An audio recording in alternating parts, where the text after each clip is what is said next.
Evening guys, welcome to study with Sunita channel में। एक बार फिर से स्वागत है स्टडी विद सुनीता चैनल में। गाइस, आज जो इंग्लिश की क्लास है एडवर्ब की क्लास है, ठीक है। वर्ब तक मैं पढ़ा चुकी हूँ। आज की जो क्लास है एडवर्ब की क्लास है, ठीक है।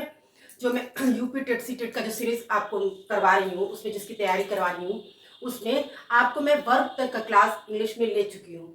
आज की जो क्लास है वो एडवर्ब की क्लास है। चलिए स्टार्ट करते हैं। जबकि आपको मैं ये सब चीज़ें आपको उसमें पढ़ा चुकी हूँ। मेरा एक पूरा सेपरेट वीडियो इस सब का मैं बना चुकी हूँ। लेकिन ये क्लासेस जो है मैं उसी दृष्टिकोण से पढ़ाती हूँ, एग्जाम के दृष्टिकोण से, ठीक है ना। तो उसमें क्या आ सकता है, किस तरीके से आता है क्वेश्चन, उस तरीके से बताती हूँ। जबकि उसमें आपको इसके प्रीवियस वीडियो में जैसे मैं पहले आपको ये सब क्लासेस जो मैं पढ़ाई हूँ बहुत लॉन्ग मेथड से पढ़ाई हूँ, बहुत अच्छे तरीके से आपको बताई कि चीज उसे बताइए। इसी तरह से इसमें भी बता, लेकिन इसमें क्या है उस तरीके से बताया जाता है जिसमें एग्जाम में क्वेश्चन आते हैं, ठीक है ना। ये क्यों? क्योंकि ये जो वीडियो है केवल आपके एग्जाम की दृष्टि से ही है, किसी भी एग्जाम के लिए, ठीक है। चलिए स्टार्ट करते हैं। एडवर्ब, अब आपको पता है एडवर्ब क्या, ठीक है। वह शब्द जो किसी वर्ब, एडजेक्टिव या दूसरे एडवर्ब की विशेषता बताता है। जबकि आप जानते हैं एडवर्ब जो है नाउन प्रोनाउन छोड़ के सबकी विशेषता बताता है, ठीक है ना। नाउन प्रोनाउन छोड़ के ये सबकी विशेषता बताता है। ये मैंने आपको पार्ट्स ऑफ स्पीच वाली सीरीज में बताया था। अब देखो क्या कुछ ऐसे वर्ड्स हैं जिसकी विशेषता, जिसमें कि मैंने कुछ लिखा है, बहुत है, लेकिन मैंने कुछ आपको एग्जाम्पल के तौर पे लिखा है। So, here, there, simply, loudly, therefore, beautifully, too, today, hence, boldly, secondly, tomorrow और सैडली। देखिए एक चीज और ट्रिक है, लेकिन आगे आपको बताइए, आप खुद समझ जाएंगे बताने से पहले। तो क्या है, आप एडवर्ब की डिफिनेशन क्या होगी? एडवर्ब की डिफिनेशन यानी कि वर्ब, एडजेक्टिव या दूसरे एडवर्ब की, यानी कि हमेशा जो एडवर्ब है मोस्टली आप ये देखेंगे वो वर्ब की विशेषता बताता है या एडजेक्टिव की विशेषता बताता है। ये दो चीजों की वो ज्यादा विशेषता बताता है, स्पेशली वर्ब की, ठीक है। और बाकी नाउन प्रोनाउन की नहीं बताता है, ठीक है ना। ये बात हमेशा आप याद रखिएगा। क्वेश्चन जब भी देगा आप इसमें ये देखिएगा, क्वेश्चन पढ़ने से आपको मालूम चल जाएगा ये किसकी विशेषता बताता है और क्या पूछता है, ठीक है। ये मैंने आपको एग्जाम्पल के तौर पे लिखा है ताकि कुछ ऐसे ये एडजेक्टिव है और कुछ वर्ड्स हैं जो आपके है। अब देखिए लिखा है काइंड्स ऑफ एडवर्ब। एडवर्ब कितने प्रकार के होते हैं? देखिए मैंने बहुत 9 लिखा है, ठीक है ना। इसमें आपको क्वेश्चन इस तरीके से आता है आपको कि आपको ये पूछ दिया ये कौन सा वर्ड एडवर्ब है किस टाइप का है, तो आपको ये बताना पड़ेगा। क्वेश्चन भी पूछ सकता है और आपको नॉलेज भी होना चाहिए कि कौन कौन से किस किस तरह के आपके एडवर्ब्स होते हैं, ठीक है। तो आपको मैंने लिखा है काइंड्स ऑफ एडवर्ब, कौन कौन से देखिए। एडवर्ब्स ऑफ टाइम, ठीक है, हिंदी है क्या वो कालवाचक या क्रिया विशेषण, ठीक है। उसके बाद सेकंड है आपका एडवर्ब ऑफ फ्रीक्वेंसी, आवृत्तिवाचक क्रिया विशेषण। एडवर्ब ऑफ प्लेस, स्थान, ठीक है ना। एडवर्ब ऑफ डिग्री, परिमाणवाचक, ठीक है। एडवर्ब ऑफ मैनर, रीतिवाचक। Adverb of affirmation and negation, स्वीकारात्मक और नकारात्मक। एडवर्ब ऑफ रीजन, कारणवाचक। इंटरोगेटिव, ये आपको पता ही है, प्रश्नवाचक। एडवर्ब रिलेटिव, संबंधवाचक। ये आपके कितने प्रकार के मैंने आपको लिखा है 9, जिसमें मैं एक एक का आपको सबका ये बताऊंगी कौन सा कैसे मतलब क्वेश्चन बनेगा, कैसे इसको आप पहचानेंगे, ठीक है ना। अभी मैं इसको बताती हूँ, एक एक चीज मैं आपको बताऊंगी, लेकिन आपको ये याद रखना है कि 9, ठीक है ना, 9 होते हैं। और कौन कौन सा? Adverbs of time, adverbs of frequency, adverbs of place, adverb of degree, adverb of manner, adverb of affirmation and negation, adverb of reason और इंटरोगेटिव एडवर्ब, रिलेटिव एडवर्ब। अब कौन सा आप सेंटेंस जब पढ़ेंगे, एग्जांपल आपको जब समझाऊंगी, ये उसी के आप अकॉर्डिंग आप समझ जाएंगे ये कौन सा एडवर्ब है, ठीक है ना। तो ये आपको याद रखना है, बस सीधा साधा आप याद रखिएगा। एडवर्ब वही होता है वर्ड्स जो या तो एडजेक्टिव की विशेषता बताएगा या तो क्रिया की विशेषता बताएगा, प्रीपोजिशन की भी बताता है, सबकी वो बताता है, सिर्फ किसकी बता नहीं बताता है, नाउन प्रोनाउन की नहीं बताता है, लेकिन मोस्टली वो वर्ब और एडजेक्टिव की बताता है, ठीक है।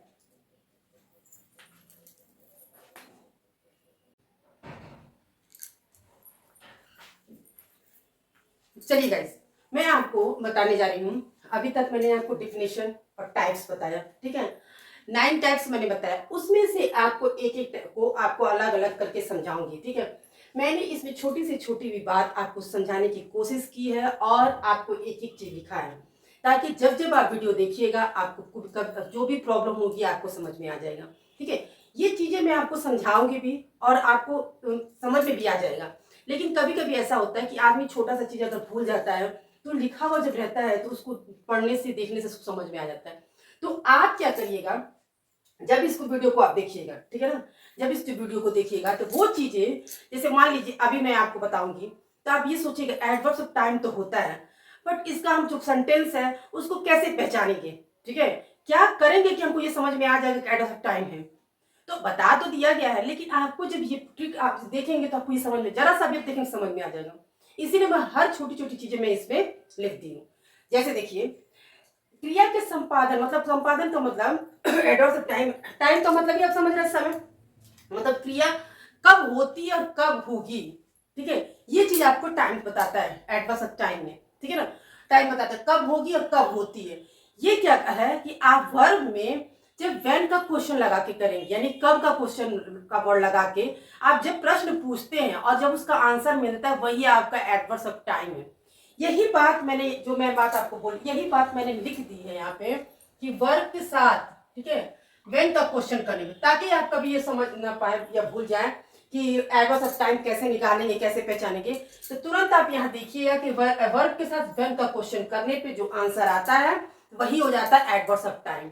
और टाइम से तो वैसे भी समझ में आ जाएगा। तो ये तो आपको समझ में आ जाएगा कि एडवर्स ऑफ टाइम मतलब होता है कि समय का क्रिया विशेषण। लेकिन भूलना इसमें क्या हो सकता है कि कैसे पहचानेंगे। तो आप ये हमेशा याद रखिए, वर्ब के साथ कब का, यानी कि व्हेन का क्वेश्चन लगाने, वर्ड लगाने पे जो आंसर निकलता है वही आपका क्या होता है, एडवर्स ऑफ टाइम। एग्जांपल से समझते हैं, I will go to tomorrow, ठीक है, मैं कल जाऊंगा, ठीक है ना, मैं कल जाऊंगा। अब आप क्वेश्चन लगाइए, ठीक है, क्वेश्चन लगा के पूछिए मैं कब जाऊंगा, ये भी व्हेन का क्या है, मैं कब जाऊंगा, ठीक है, व्हेन का तो आप ये पूछिए will go to when, will go when, कब जाऊंगा, तो क्या होगा आंसर। तो तो आप बोलेंगे ना I will go to tomorrow, यानी कि जो आपने समय बताया टुमारो कल जाऊंगा, जो समय जो होगा यही आपका क्या हो गया, यही आपका एडवर्ब हो गया। अब ये तो आप एडवर्ब हो गया, बट अगर क्वेश्चन में ये पूछ दिया कि कौन सा एडवर्ब है, तो आपको बताना होगा ये एडवर्ब्स ऑफ टाइम है। आपने तो पहचान लिया कि एडवर्ब्स है, लेकिन आपको ये भी बताना होगा ये कौन सा एडवर्ब है। एडवर्ब्स ऑफ टाइम है क्योंकि इसने बताया है कि कल जाऊंगा, ठीक है। तो हमेशा याद रखिएगा एडवर्ब्स ऑफ टाइम निकालने के लिए, ठीक है, आप व्हेन का क्वेश्चन वर्ब में करिएगा और वर्ब में व्हेन का क्वेश्चन करने से जो आंसर निकलता है वही होगा। इसमें गो कब जाऊंगा तो टुमारो, यानी कि क्लियर। ये ट्रिक्स थी। देखिए ट्रिक्स क्या होता है, कहते हैं हम शॉर्ट ट्रिक्स बताएंगे, ये ट्रिक्स बताएंगे आपको अच्छे से, ट्रिक्स आप खुद ही निकाल सकते हैं भाई। देखिए अब मैंने यह बताया, अब आपको समझ में खुद ही आ जाएगा कि स्थान है, क्या है, क्या आपको समय है, तो समय कैसे पता चलेगा, जब सब क्या निकलना है, कब होगी कब होती है, सब कैसे निकलेगा, जब वर्ब में करेंगे क्वेश्चन तभी तो निकलेगा। तो कैसे क्वेश्चन करेंगे, कौन सा वर्ड लगा के करेंगे, व्हेन लगा के करेंगे। क्लियर, आगे बढ़ते हैं। अब होता है नेक्स्ट एडवर्स ऑफ फ्रीक्वेंसी, यानी कि आवृत्ति। कोई आवृत्ति का मतलब कितनी बार, ठीक है, कोई चीज कितनी बार होती है। एडवर्स ऑफ फ्रीक्वेंसी आवृत्तिवाचक, जिसको बोलते हैं कोई भी कार्य का संपादन हो, ठीक है, कितनी बार होता है या कितनी बार होगा, ठीक है, आवृत्ति कितनी बार होता है या कितनी बार होगा, वो चीज होता है आपका फ्रीक्वेंसी। इसमें क्या है, वर्ब के साथ हाउ ऑफन या हाउ मेनी का क्वेश्चन लगा के, ठीक है, टाइम्स, हाउ मेनी टाइम्स, यानी कि आपका हाउ ऑफन, ठीक है, या हाउ मेनी टाइम का क्वेश्चन वर्ड्स को आप लगा के जब क्वेश्चन पूछते हैं, जब आपका आंसर निकलता है तो वही आपको क्या हो जाता है, एडवर्स ऑफ फ्रीक्वेंसी, यानी कि कितनी बार, ठीक है ना, कितनी बार समय जो लगता है वही होगा आपका एडवर्ब ऑफ फ्रीक्वेंसी। जैसे देखिए ही अटेंड्स क्लासेस रेगुलरली, ठीक है ना, ही अटेंड्स क्लासेस रेगुलरली, तो आप पूछ सकते हैं ना कि how often attends the class regularly, ठीक है, या अटेंड्स हाउ ऑफन मतलब कि कितनी बार किया क्लास ने अटेंड, तो आपका आंसर क्या होगा, रेगुलरली, रोज, ठीक है। जब आपने क्वेश्चन किया कितनी बार हाउ ऑफन से, तो आपका आंसर रेगुलरली मिलता है। और जो रेगुलरली मिलता है वही आपका हो जाता है फ्रीक्वेंसी, ठीक है, एडवर्ब। नेक्स्ट है I have always help you, ठीक है, I have always help you. तो आप बोल लिख क्वेश्चन करेंगे क्या कि क्या हाउ ऑफन, मतलब कितनी बार आप मदद करते हैं। तो आपका क्या आंसर है, हमेशा हम करते हैं। या आप बोले ना आपकी वो कितनी बार वो मदद करता है, ठीक है, तो कितनी बार क्या मतलब क्या हो गया, ऑलवेज, हमेशा। जो इस तरह के वर्ड्स होते हैं जो आपके कितनी बार का क्वेश्चन करने पे हमेशा है और रेगुलरली है, ठीक है, जिस तरह के आंसर जो आते हैं वो आपके फ्रीक्वेंसी में आता है, ठीक है। और ये हमेशा बस याद रखिएगा कि वर्ब के साथ हाउ ऑफन या हाउ मेनी टाइम्स का जब वर्ड्स का यूज करिएगा जो उसका आंसर आ जाता है वही होता है। ये आपको मैंने ट्रिक्स बताया, वैसे तो आपको खुद ही समझ में आ जाएगा, ठीक है ना। अब यहाँ पे आपको खुद ही समझ में आ जाएगा, ही अटेंड द क्लास रेगुलरली, तो आपको तो समझ में आ जाएगा ना, क्योंकि आप फ्रीक्वेंसी का मतलब ही होगा कि आवृत्ति कितनी बार कोई चीज करना, रेगुलरली का मतलब ही हो गया वो रोज हुआ, ऑलवेज का मतलब ही हमेशा, इससे भी आप समझ जाएंगे। लेकिन ये आपको एक ट्रिक बताई जा रही है कि नहीं समझ में आता है, ये आप क्वेश्चन लगा के आप कर सकते हैं। मोस्टली देखिए एक ट्रिक्स है कि एग्जेक्टिव में आपको एल वाई लगा के एडवर्ब बनाया जाता है। अभी आप मैंने आपको बताया जैसे उसके देखिए ब्यूटीफुल, ब्यूटीफुल क्या एडजेक्टिव है, ठीक है, किसी की विशेषता बताएगा उसमें अगर एल वाई ब्यूटीफुली बना देते हैं तो क्या हो जाता है, वो एडवर्ब हो जाएगा। बोल्ड है, ठीक है, बोल्ड में एल वाई लगा दिया जाता है, तो बोल्ड है तो आपका एडजेक्टिव, और बोल्ड एल वाई लगा दिया जाता है बोल्डली तो क्या हो जाता है, एडवर्ब। जैसा कि मैंने भी वो एग्जाम्पल लिखा हुआ था, तो ये आपको ट्रिक है, ठीक है, ये आपको याद रखिए। तो इतना तो आपको समझ में आ गया कि क्या होगा adverbs of time, adverbs of frequency, ठीक है।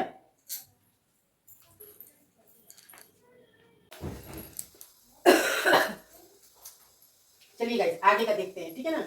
अभी तक हमने फ्रीक्वेंसी पढ़ा, ठीक है, और वो पढ़ा, ठीक है, टाइम पढ़ा। अब आप क्या पढ़ते हैं, place, adverbs of place. Place का मतलब ही आपको समझ में आ गया होगा कि स्थान, ठीक है, यहाँ की जो क्रिया के संपादन का यानी कि स्थान का बात हो रहा है, यहाँ पे स्थान का बोध होगा, कहाँ हुआ वो काम, ठीक है, और या हो रहा है या होगा, मतलब कहाँ हो रहा है कहाँ होगा, इस तरह का जब क्रिया के काम होगा तो वहां पे क्या होगा, एडवर्ब्स ऑफ प्लेस। आप देखिए मैंने इसी के ट्रिक को साइड में लिखती गई हूँ ताकि आपको समझ में भी आ जाएगा और भूलेंगे भी नहीं। वर्ब के साथ वेयर का जब क्वेश्चन करेंगे और जो आंसर निकलेगा वही आपको क्या होगा, एडवर्ब ऑफ प्लेस, यानी कि प्लेस। वैसे प्लेस से आपको तो समझ में आ ही गया, यहाँ स्थान की बात है, और जब स्थान की बात होगी तो कहाँ, यानी कि जो काम आपको जो क्रिया है वो कहाँ हो रही है, इस तरह का जब क्वेश्चन आंसर निकलेगा वही होगा आपका एडवर्ब ऑफ प्लेस, ठीक है ना। तो जैसे देखिए प्लीज कम हियर, ठीक है ना, प्लीज कम हियर। अब हम क्वेश्चन करते कम वेयर, कम वेयर मतलब कि कहाँ, हमने क्वेश्चन क्या किया है, कहाँ आओ। भाई आप ऐसे क्वेश्चन करते हैं ना, प्लीज कम हियर, तो आप क्वेश्चन जब उससे पूछते हैं तो क्या बोले, कम हियर, कहाँ आओ, तो वो आंसर क्या होगा, हियर, यानी कि यहाँ। तो जो हियर जो आंसर होगा यही आपका एडवर्ब होगा, और ये एडवर्ब हुआ। अब ये पूछा जाए कौन सा एडवर्ब होगा, तो आपको बताना होगा एडवर्ब ऑफ प्लेस होगा, क्योंकि ये स्थान बता रहा है यहाँ का, ठीक है। आगे बढ़ते हैं। अब डिग्री बतानी है, यानी कि क्वांटिटी बतानी है आपकी।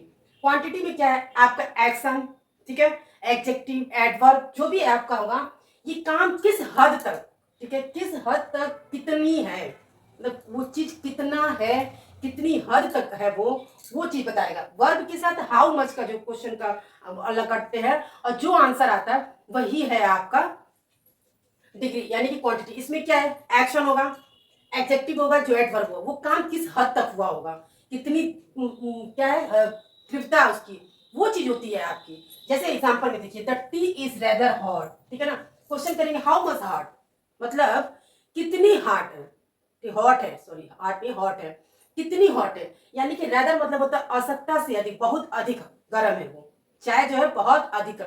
तो यहाँ बोला यानी किस हद तक, यानी कि बहुत अधिक है, ठीक है ना, किस हद तक कोई चीज गर्म है, ठंडी है, क्या चीज है, उसकी जो वो बताई गई है विशेषता वही होती है, कितनी है वो ही, या तो वो किस हद तक या कितनी है, तो वही आपका होता है एडवर्ब। और कौन सा एडवर्ब होता है, जो आपके डिग्री बताती है, क्वांटिटी का पता। इसमें जो है वर्ब के सारे जो भी आपके अभी अभी तक आपने मैंने बताया और जो भी एडवर्ब का टाइप्स है सब में वर्ब में ही क्वेश्चन करना, बस ये याद रखना है कि कौन से वर्ड से आपको करना है। तो बस थोड़ा थोड़ा ट्रिक आप देख लेंगे तो आप कभी जिंदगी में भूलेंगे ही नहीं। इसमें हाउ मच से, जैसे देखिए the T is rather hard, ठीक है ना, चाय कितनी गर्म है, ठीक है। आप ऐसे भी हिंदी में पूछेंगे चाय कितनी गर्म है, तो आप बोलेंगे ना आवश्यकता से अधिक गर्म है या बहुत अधिक गर्म, तो हद हो गई, ठीक है। तो वही हो गया यहाँ पे क्या, रैदर जो हो गया ये आपका एडवर्ब होगा। रैदर मतलब होता है बहुत अधिक, आवश्यकता से अधिक गर्म। फिर है मैनर, ठीक है, ढंग, तरीका होता है ना, किसी चीज का तरीका, ढंग, किसी कार्य का, यानी कार्य करने का जो तरीका होता है, जो ढंग होता है, वही होता है कैसे होता है वो। तो वो कैसे होगा, मतलब जब उसमें प्रश्न पूछेंगे उससे वर्ब में कैसे कितने, तो यानी कि हाउ से तब। सी राइट्स ब्यूटीफुली, ये आपका सेंटेंस है, सी राइट्स ब्यूटीफुली, वह लिखती है सुंदर, ठीक है। तो आप क्वेश्चन पूछेंगे कैसे लिखती है, मतलब कैसा लिखती है, कैसे लिखती है, तो आप बोलेंगे सुंदर लिखती है। जब सुंदर लिखती है तो सुंदर क्या हो जाएगा आपका, क्या हो जाएगा वो। और देखिए अभी मैंने आपको बताया एग्जेक्टिव में आपका एल वाई लगाने से क्या बन जाएगा, एडवर्ब। अगर यहाँ पे एल वाई नहीं, ये केवल ब्यूटीफुल होता है तो क्या होता है, यानी कि ये वर्ब की विशेषता बता रहा है, ठीक है ना, कि वह लिखती है सुंदर, ठीक है। तो ये क्या है, ये वर्ब की विशेषता ब्यूटीफुल बता रहा था, लेकिन जब यहाँ एल वाई लगा दिया गया है तो ये क्या हो गया, एडवर्ब, बहुत सुंदर लिखती है। तो यहाँ पे क्या हो गया, जब कैसे कैसे लिखती है, तो ठीक है ना। तो हाउ से जब आपने प्रश्न किया इसका आया, तो क्या है, कैसे लिखती है, सुंदर लिखती है, तो ये हो गया ब्यूटीफुली। ये ब्यूटीफुली क्या हो गया, आपका एडवर्ब हो गया। तो गाइस देखिए अभी तक मैंने आपको कहां तक बता दिया, एडवर्ब सब मैनर तक, ये आपके हो गया।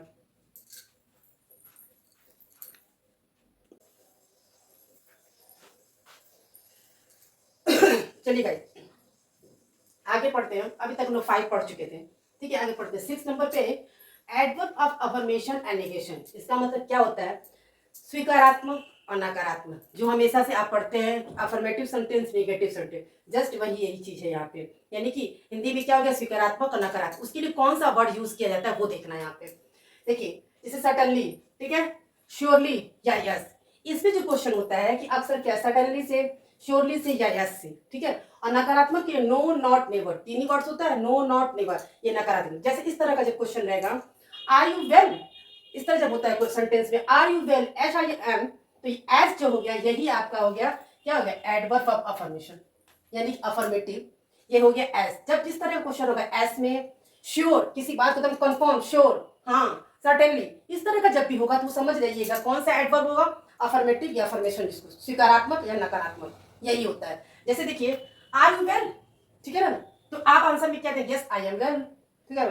तो ये जो एस होगा यही होगा आपका क्या, अफर्मेटिव। अब इसका नेगेटिव भी जैसे हो सकता है, इसका कैसे होगा, विल यू हेल्प हिम, ठीक है ना, नो नेवर, ठीक है ना, वो उसकी मदद नहीं करेगा, नो नेवर, जब भी नो नेवर से होगा तो क्या हो जाएगा, नेगेटिव, निगेशन, किसमें, एडवर्ब में।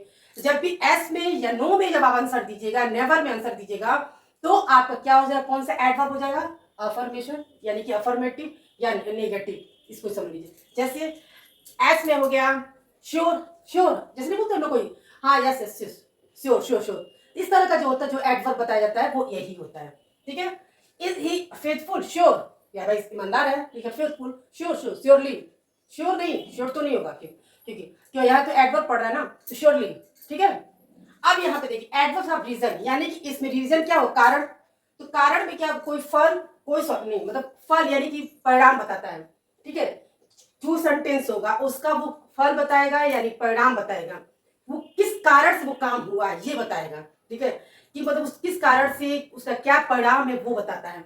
जैसे she has lost her purse, therefore she is sad, देखिए सेंटेंस क्या है आपका, she has lost her purse therefore she is sad, मतलब ये परिणाम बता रहा है कि वो दुखी क्यों है, ठीक है ना, वह दुखी है, तो क्यों दुखी है, दुखी इसलिए है क्योंकि उसका पर्स खो गया है, यही तो परिणाम बता रहा है ना, यही फल बताना, कि मतलब किसी चीज के किसी कारण का जो परिणाम बताया जाएगा, जो फल बताया जाएगा वही होता है क्या, रीजन, कारण, मतलब तो कारण क्या है, उसके दुखी होने का कारण इसलिए है कि वो उसका पर्स खो गया, यानी कि जो ये वर्ड्स है देयरफॉर, यही हो जाएगा आपका क्या, रीजन, इसलिए वो दुखी है, ठीक है ना, इसलिए वो दुखी है क्योंकि उसका पर्स खो गया, देयरफॉर, इस तरह के जो भी वर्ड्स है वो क्या होंगे आपके, एडवर्ब्स ऑफ रीजन। नेक्स्ट है इंटरोगेटिव, वही इंटरोगेटिव तो आप जानते ही हैं, हमेशा से जो भी प्रश्न पूछने वाला, जो भी प्रश्न पूछा जाता है, जो वर्ड्स होते हैं, तो प्रश्न पूछने के जैसे यहाँ एग्जांपल में how many time do you, वो कितनी बार खाता है, ठीक है, वो कितनी बार तुम खाते हो, तो कितनी बार, व्हाट, हाउ, वेयर, इस तरह के जो भी वर्ड्स होते हैं क्वेश्चन वाले, वो क्या होते हैं, सब इंटरोगेटिव होते हैं। तो वही है, how many times do you it, तुम कितनी बार खाते हो, तो ये जो हो गया। लेकिन इससे ये देखिए मैच करता हुआ जैसे इंटरोगेट, इसीलिए इसको ना 9 में हम कर दिए हैं, लेकिन 80 तक बताएंगे और 7 तक बताएंगे, क्योंकि सब कुछ मिलता जुलता है। या आपने अभी तक जितना पढ़ा है तब आपको लग ही रहा होगा सब मिलता है, तो नहीं, इसमें देखिए अब इंटरोगेटिव और रिलेटिव एडवर्ब्स में क्या अंतर है। वर्ड्स वही होंगे क्वेश्चंस वाला, बट डिफरेंस इसमें ये है, ये दो सेंटेंस को जोड़ता है जो रिलेटिव वर्ड्स है। क्योंकि इंटरोगेटिव में हमेशा क्या होता है कि सेंटेंस की स्टार्टिंग में यहाँ पर रहता है, ठीक है, जो हेल्पिंग वर्ब होगा या WS फैमिली से होगा, वो सब आपकी स्टार्टिंग से ही होता है, ठीक है, इसे प्रश्न पूछा जाता है, ये होता है इंटरोगेटिव। और रिलेटिव वर्ड्स एडवर्ड्स में क्या होता है, ये दो सेंटेंस को जोड़ता है, वो वही वर्ड्स जो क्वेश्चन वर्ड होता है, दो सेंटेंस को जोड़ता है और साथ में ये वर्ब को मॉडिफाई करता है, ठीक, वो वर्ब की विशेषता बताएगा, मॉडिफाई करता है। जैसे दिस इज द फील्ड, ठीक है ना। अब देखिए यही वेयर जो है हम इंटरोगेटिव सेंटेंस बनाते हैं, where is go, where are you, तो क्या तुम कहाँ हो, कहाँ, इस टाइप से तो ये हो जाता है इंटरोगेटिव सेंटेंस। बट यहाँ पे ये दो सेंटेंस को जोड़ रहा है, दिस इज द फील्ड और आई प्ले, तो ये क्या हो जाएगा, जब दो सेंटेंस को जोड़ता है जो वर्ड्स, जो क्वेश्चन वर्ड्स, वहां रिलेटिव एडवर्ब्स हो जाएगा। सबसे पहली पहचान ये जाएगा, ये वर्ब की मॉडिफाई करता है। दिस इज द फील्ड, यह फील्ड है जहां हम खेलते हैं, ठीक है ना। आई एम नॉट, देखिए थोड़ा सा ये वो हो गया, लेकिन मैं आपको बता दे रही हूँ। I am not sure how much he will help, मैं श्योर नहीं हूं कि वो कितनी बार उसकी मदद करेगा। अब यही हाउ मच क्वेश्चन वर्ड है जो है, ये अगर हम इंटरोगेटिव सेंटेंस में अगर क्वेश्चन पढ़ते हैं तो वहाँ इंटरोगेटिव सेंटेंस हो जाता है, वर्ड्स हो जाएगा। बट यहाँ ये दो सेंटेंस को जोड़ रहा है, आई एम नॉट श्योर, ठीक है ना, ही विल हेल्प, ये जो है वो मुझे ये है, मतलब क्या है कि वो कितनी बार मदद करेगा मुझे पता नहीं, मतलब ठीक है ना, श्योर नहीं है वो कितनी बार मदद करेगी। दो सेंटेंस को जोड़ दिया, इससे भी आप पहचान के रिलेटिव एडवर्ब्स हो गया। दूसरा ये है ये, ठीक है, वर्ब को मॉडिफाई करने भी मुझे पता है नहीं, तो यहाँ पे यही हो गया। यानी कि आपका एडवर्ब अफर्मेशन नेगेशन ये बहुत आसान, अफर्मेटिव नेगेटिव, इसमें जो है क्वेश्चन इस तरह से दिया है, आर यू वेल, ठीक है, यानी कि यस जब भी रहेगा या श्योर, इस तरह का जो भी आंसर निकलेगा वो आ जाएगा अफर्मेटिव में। नेगेटिव में नो, नेवर, नॉट, ये होगा आपका, ठीक है, ये तो आप हमेशा जानते भी है। रीजन कारण बताएगा, तो कारण वो बताएगा किस कारण से वो काम हो, उसका क्या परिणाम होता है। तो भाई इसमें जैसे देयरफॉर है इसलिए वो दुखी है कि भाई वो सपोर्ट्स हो, तो इस तरह का जो वर्ड्स होगा वो हो जाएगा reason, adverb of reason. Interrogative adverb वही प्रश्न पूछने वाला जो शब्द होगा, जो वर्ड होगा, वो इंटरोगेटिव एडवर्ब हो जाएगा। रिलेटिव एडवर्ब, इन दोनों में यही डिफरेंस है, आप हमेशा याद रखिएगा। रिलेटिव एडवर्ब्स वही होता है जो दो सेंटेंस को जोड़ता है, ठीक है ना, जो दो सेंटेंस को जोड़ता है और वर्ब की मॉडिफाई करता है ये। और ये जो है हमेशा हेल्पिंग वर्ब या WH फैमिली से जो होता है, तो हमेशा स्टार्टिंग में अगर प्रश्न पूछने का काम करता है, यहाँ पे प्रश्न पूछने का काम नहीं करता, सेंटेंस को जोड़ने का काम करता है, ठीक है, यही डिफरेंस इन दोनों में है। तो गाइस आज मैंने आपको एडवर्ब की क्लास को कंप्लीट किया और मैंने आपको 9 टाइप्स बताए हैं, एक एक चीज बताया मैंने, टिप्स एंड ट्रिक्स के साथ बताया, इसीलिए मैंने एक एक चीज आपको लिख दिया है, जब जब आप वीडियो देखेंगे कभी भूलेंगे। एडवर्ब की क्लास कभी नहीं, वैसे तो आप क्लास मैंने जो भी अभी तक पढ़ाया आप कोई भी क्लास नहीं भूल सकते, लेकिन इससे संबंधित कोई भी प्रश्न ऐसे पूछ सकता है, जैसे ये पूछ दिया आर यू वेल, ठीक है ना, तो अगर क्वेश्चन दे दिया SIM, इस तरह का जिक्र क्वेश्चन दिया तो पूछ सकता है ये किस तरह का एडवर्ब्स है, तो आप बता सकते हो कि अफर्मेटिव एडवर्ब्स है। या फिर ये दे दिया मान लीजिए सेंटेंस कुछ भी मैं आपको इसमें बता रही हूँ, she has lost her purse therefore she is sad, अगर ये पूछ देता है कि इसमें कौन सा एडवर्ब है, तो आप बता सकते हो कौन सा रीजन है, एडवर्ब ऑफ रीजन है। इस तरह से अगर क्वेश्चन देता है तो आप बता सकते हो, अगर इस तरह से नहीं भी देता है तो भी आपको ये नॉलेज हो गया कि एडवर्ब्स के कितने टाइप्स होते हैं और क्या क्या हो सकता है। तो ये तो आप इसको अच्छे से पढ़िए और एग्जाम्स के लिए बहुत ही बेनिफिट्स होगा। मिलते हैं नेक्स्ट वीडियो में।